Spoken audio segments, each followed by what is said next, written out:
경찰 조사 전 합의, 검찰 송치 후 합의, 가장 중요한 타이밍 알려드립니다. 지금 이 영상을 보고 계신 분들 중에는 이런 고민을 하고 계신 분들이 많을 겁니다.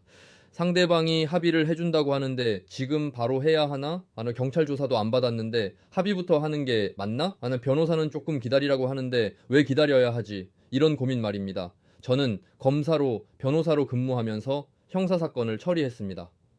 그 과정에서 합의를 너무 늦게 해서 불리해진 경우도 많이 봤고, 반대로 너무 성급하게 합의를 시도했다가 오히려 상황이 더 악화된 경우도 정말 많이 봤습니다. 오늘은 성범죄 사건에서 합의를 언제 하는 것이 가장 효과적인지, 그리고 많은 분들이 잘못 알고 있는 합의의 타이밍에 대해 실제 수사 경험을 바탕으로 말씀드리겠습니다. 이 내용만 알고 계셔도 불필요한 실수를 상당 부분 줄일 수 있습니다. 많은 분들이 가장 먼저 오해하는 것이 있습니다. 성범죄 사건은 무조건 빨리 합의하면 끝난다고 생각하는 것입니다. 하지만 현실은 그렇지 않습니다. 합의는 중요한 요소이지만 언제 하느냐에 따라 그 의미가 달라집니다.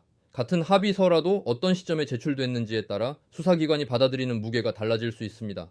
검사 시절에도 사건을 검토하다 보면 합의가 되어 있다는 사실만 보는 것이 아니라 언제 이루어졌고 어떤 경위로 이루어졌는지까지 함께 살펴봤습니다. 무조건 빠르다고 좋은 것도 아니고 늦었다고 무조건 의미가 없는 것도 아닙니다. 첫 번째로 말씀드리고 싶은 것은 혐의를 인정할 것인지부터 먼저 정리해야 한다는 점입니다. 이 부분이 가장 중요합니다. 실제로 상담을 하다 보면 경찰 조사도 받기 전에 합의부터 하려고 하는 분들이 있습니다. 그런데 본인은 억울하다고 이야기합니다. 사실이 아니라고 합니다. 그런데 동시에 합의를 시도합니다. 수사기관 입장에서는 어떻게 보일까요? 물론 합의 자체가 곧 자백은 아닙니다. 법적으로도 그렇습니다. 하지만 실제 수사를 하다 보면 합의를 적극적으로 시도한 정황이 사건 전체와 함께 검토되는 경우가 많습니다. 특히 본인은 끝까지 사실이 아니라고 주장하면서 상대방에게 반복적으로 합의를 요청하거나 큰 금액을 제시하는 경우에는 주장과 행동이 서로 맞지 않는다는 인상을 줄 수도 있습니다. 그래서 혐의를 부인하는 사건인지 일부 인정하는 사건인지에 따라 합의 전략은 완전히 달라져야 합니다. 이 부분은 사건별로 반드시 신중하게 판단해야 합니다. 두 번째는 경찰 조사 전에 무조건 합의를 해야 한다는 생각도 오해입니다.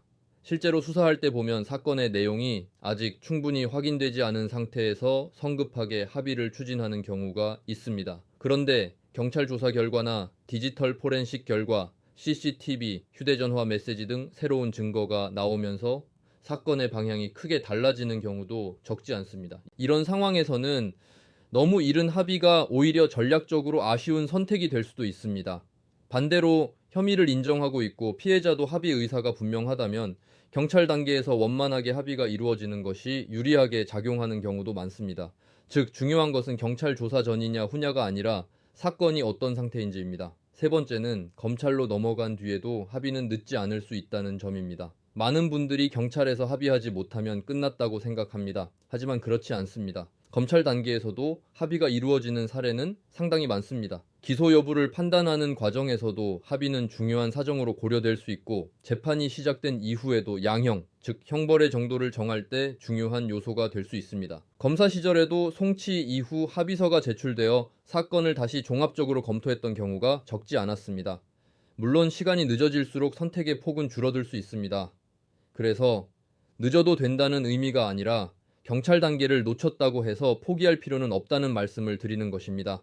마지막으로 가장 조심해야 하는 부분이 있습니다. 바로 직접 피해자에게 무리하게 연락하는 것입니다. 많은 분들이 선의로 연락했다고 이야기합니다. 사과를 하고 싶었다고 합니다. 합의를 하고 싶었다고 합니다. 하지만 상대방이 이를 부담스럽게 느끼거나 반복적인 연락으로 받아들이면 예상하지 못한 문제가 생길 수도 있습니다. 실제로 수사 과정에서는 연락 횟수와 내용, 문자 메시지, 메신저 대화까지 모두 확인하는 경우가 적지 않습니다. 그래서 감정적으로 직접 해결하려고 하기보다는 현재 사건의 진행 상황을 먼저 파악하고 적절한 방법으로 접근하는 것이 훨씬 중요합니다. 합의는 돈만 지급하면 끝나는 절차가 아닙니다.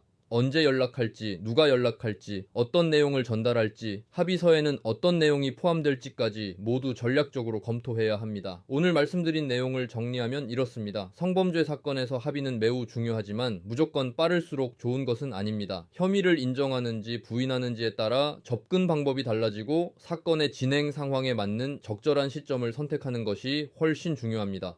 그리고 무엇보다 감정적으로 움직이기보다 전체적인 대응 전략 속에서 합의를 검토해야 합니다. 혹시 지금 합의를 고민하고 계신다면 혼자 판단하기보다 현재 사건이 어느 단계에 있는지, 어떤 대응이 적절한지를 먼저 충분히 검토해 보시기 바랍니다. 같은 합의라도 시기와 방법에 따라 결과는 크게 달라질 수 있습니다. 오늘 영상이 도움이 되셨다면 구독과 좋아요, 그리고 댓글로 궁금한 점을 남겨주시기 바랍니다. 다음 영상에서는 많은 분들이 궁금해하시는 피해자가 합의금을 과도하게 요구할 때 어떻게 대응해야 하는가에 대해 실제 사례를 중심으로 자세히 말씀드리겠습니다.